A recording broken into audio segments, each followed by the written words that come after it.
Why, hello, my love. Welcome home. Mama T is in the house, so let's chat. When I woke up this morning, this thought showed up for me, and it was, you thought they were your whole world, and turns out you're a whole universe. And I really wanted to bring this here to talk about and share and really dive into this concept of, one, believing in something else outside of ourselves being your whole world, and the idea of us being an entire universe.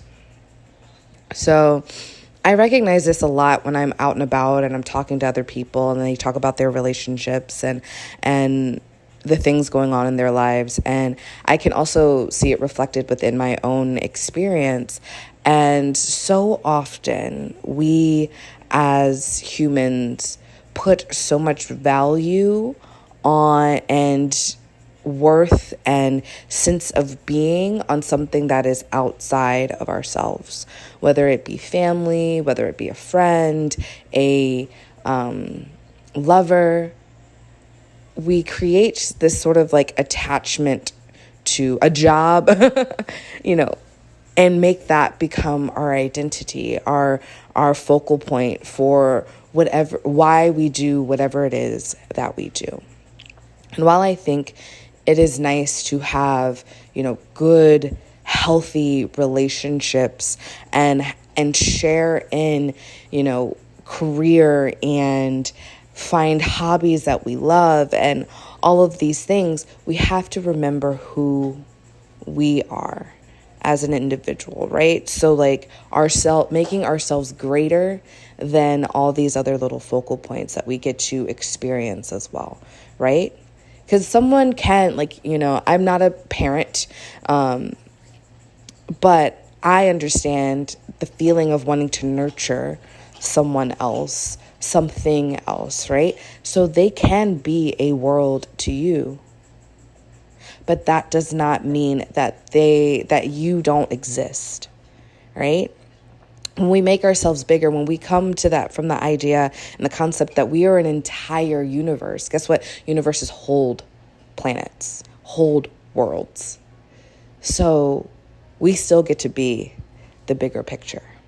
We still get to be the grandeur. We still get to be the focal point, the guiding light. We get to be, we're not even just the sun where the worlds revolve around. We are the universe. Like the universe takes in the sun, right? So much greater. So much greater. So I hope this metaphor is sinking in, because I think it's so powerful. When I look at my own life, I think about, there were times where I really went outside of myself and I would find, one person here or one person there that I would just put all my energy on and really want them to focus on me, hoping that someone else would give me the love I wanted, the nurturing I cared for, the desire that I was looking for. I was looking to get it. I was putting it all in someone else, hoping that they would give it back to me. I didn't see myself as big as that other person. I would put them on a pedestal and make them my focal point and forget about my needs, my wants, my desires.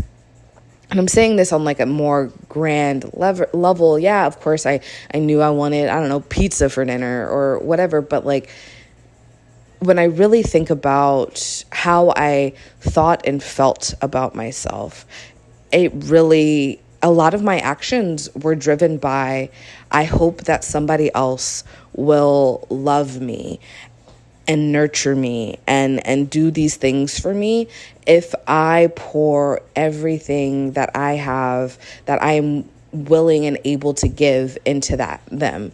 And I often got hurt because they weren't pouring back into me. They were like, okay, cool. Let me take your energy and I'm going to do whatever the fuck I want to do with your energy and turn it into whatever. Like maybe I'll give you some of it back, in a way that like will keep you around, but like overall, not going to like really dive into it. And it's like, it's not like one particular kind of person, particular kind of thing. Like I've seen it reflected and cycled in so many things. Like I feel like people often talk about they cycle with like in a romantic relationship, right? Like they're always dating the same kind of person and they can't get out of this loop. I find it in so many aspects of my life, whether it be like a romantic partner, then it might be like a business partner, then it might be a coach, then it might be, a job. I'm going to give everything to these one thing, and then it's not bringing the fulfillment. And while I still think that we can put a lot of energy into outside beings, as I was saying before, when we can open ourselves up, like I see it like Big Bang, like open ourselves up to this understanding that like, yes, these are major aspects in our life, but I am the aspect of my life. Like I am the alpha, the omega, the end and the beginning. This is my life. I am. Enough said. When we can come from that perspective, it makes things a whole lot better, deeper, more loving. I hear people talk about, well, like you got to give to yourself what you want to receive from, and there is definitely some ground behind that. There is something to those sayings, but I've heard it in so many different circles and it's never really set in. Like, I'm like, I love myself. I do self-love. I take bubble baths. I, will give myself a glass of wine. I will blah, blah, blah, blah, blah, blah, blah. But it's not, these actions aren't the embodiment of what I'm talking about. And that's the difference. Yes, the actions can help us get to a place where we can kind of turn the dial and get closer, but it's not the embodiment. Like, okay, like we kind of get into an almost like toxic relationship with these ideas of self-love, these ideas of giving, I have to love myself first before I can love somebody else. Like, I feel like we get into this kind of like gross exaggeration of an expression of what the idea really means. We create a whole new meaning behind what it is. Like when we say we got to love ourselves as we would like want someone else to love us. We got to love ourselves before we love something else. We got to help ourselves before we help somebody else. We got to put our mask on before we help the kid on the plane, right? Like we got to do these things. And it's like, there is this disconnect between, okay, this is what I hear you saying, and then this is what I'm doing, but this is how I'm feeling, and they're not all connected.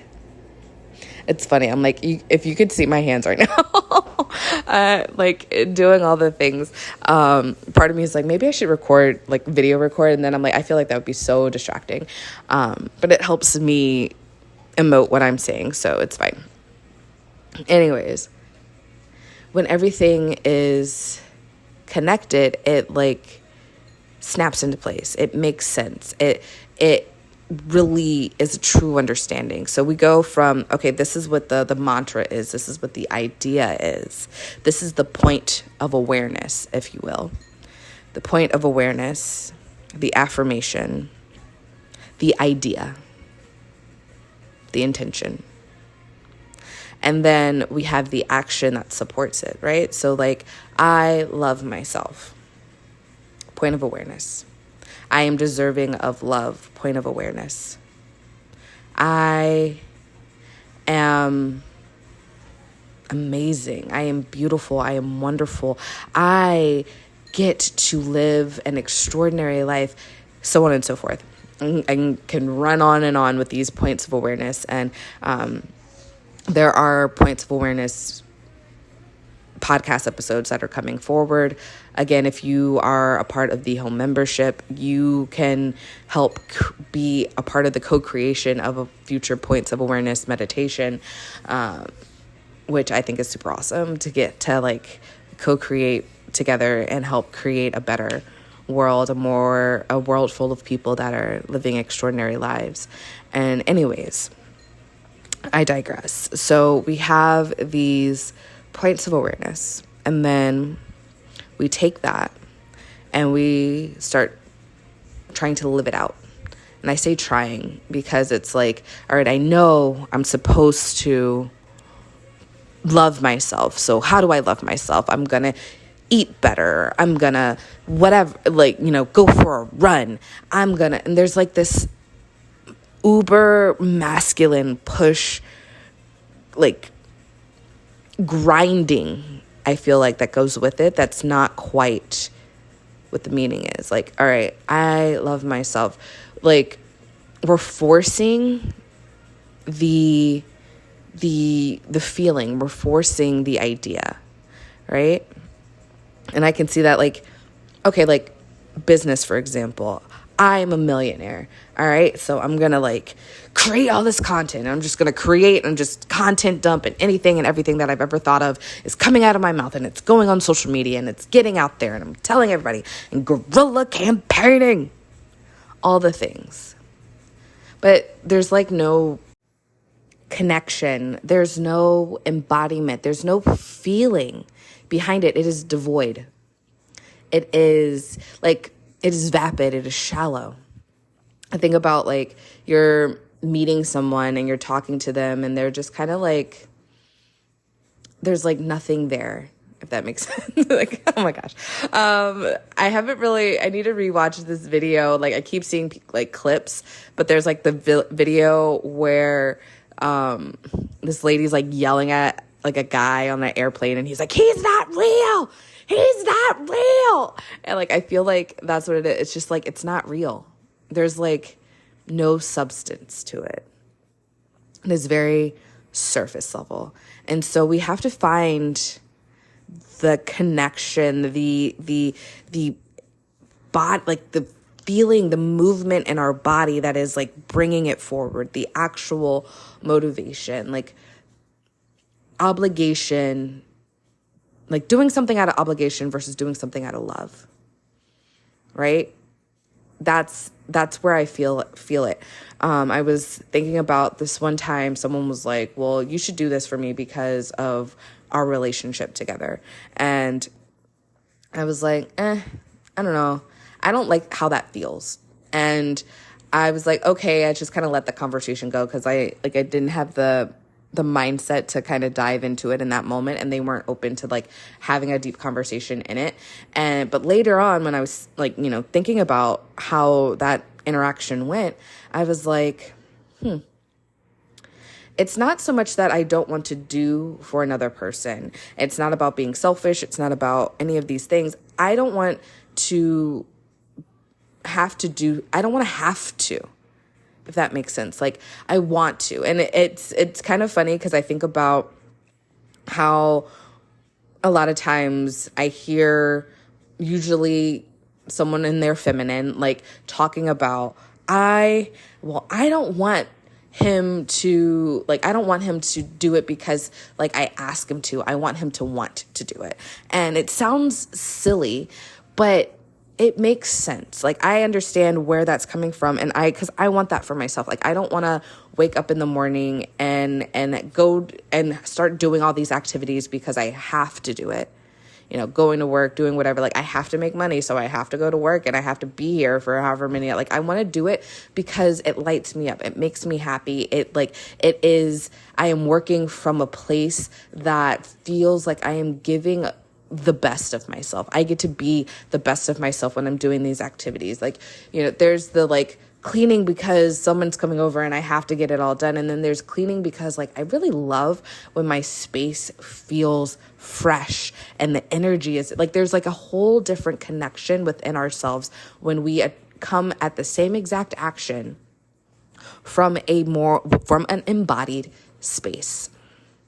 So we're universes, going back to that original conversation. So when we make other things our world, we are disconnecting from our own universe. When we don't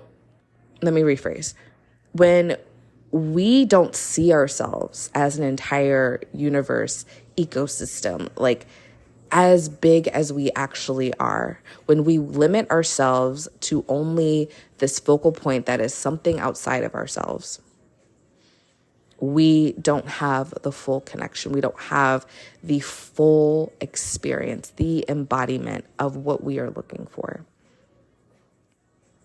So I encourage you, as you go about your life, as you are integrating new people and jobs and ideas into your field, that you don't forget yourself. Who are you? Who are you in this situation? How does this situation best elevate the you that you desire to be? Because you are already them. You get to experience the best version of you. You get to bring your best version of yourself to any experience that you are. That is the Mama T for me, right? Like, Mama T is the grounded version, the unfuckwithable, the version of myself that knows and trusts and believes in me and my power and my guidance, my ability to guide and share and nurture in those around me. And the fact that others have brought that to me is the showing of the cycle. Right? That what I talked about when it's like, oh, I poured so much of myself into someone else, hoping that they would come bring it back.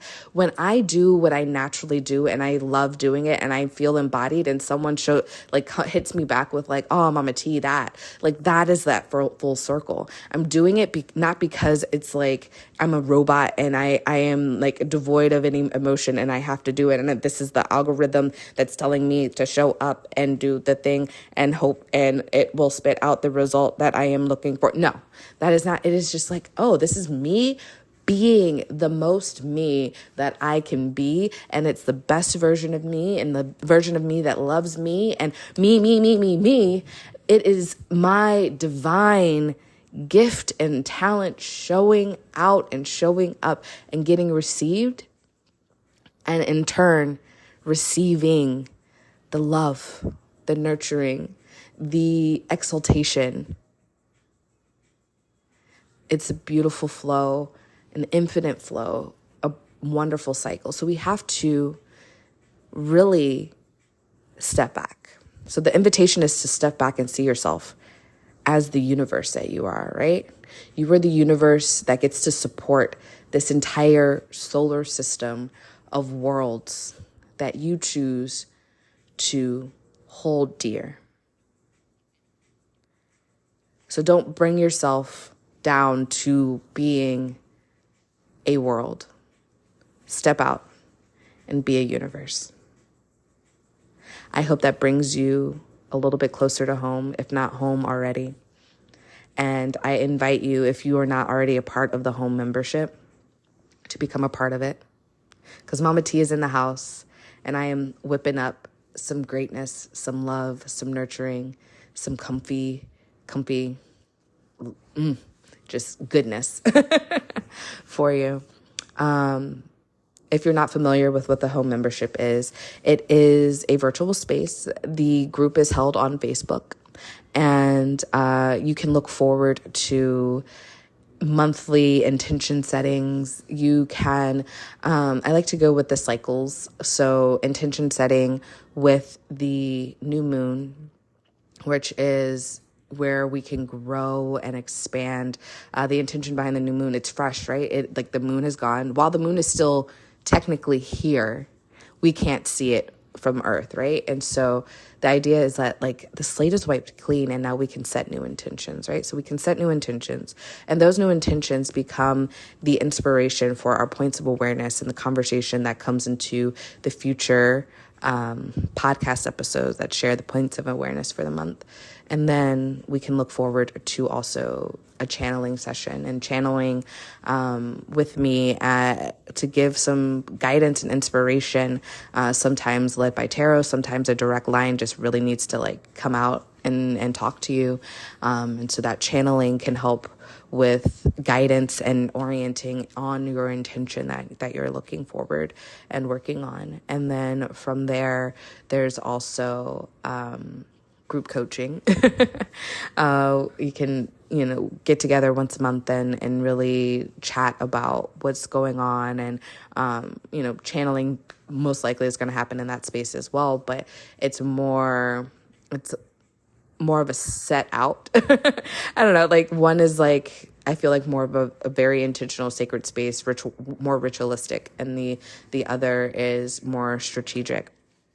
And then, of course, a celebration on the new moon, or not the new moon, on the full moon, like a lovely celebration of what we're going through, what we're releasing, how we've connected to our intention that we set on the full moon. Is there anything that needs to be released and recalibrated from it, and just hang out, relax, and chit chat, right? We can bitch and burn if you want to do that. Like it's whatever the vibe is calling for, just to get together and really get to know one another in that space. And the monthly celebrations are private. However, once a quarter, we can open it up to invite in new friends and get them to have a taste of what it's like to hang out and be at home with Mama T. And so we have, like I said, the celebration, channeling, group coaching, points of awareness, and just anything else that kind of divinely shows up in the community as we move from month to month. And so I definitely invite you to come home with me, Mama T. And with that, I will say ta-ta for now, and I hope you have an extraordinary day.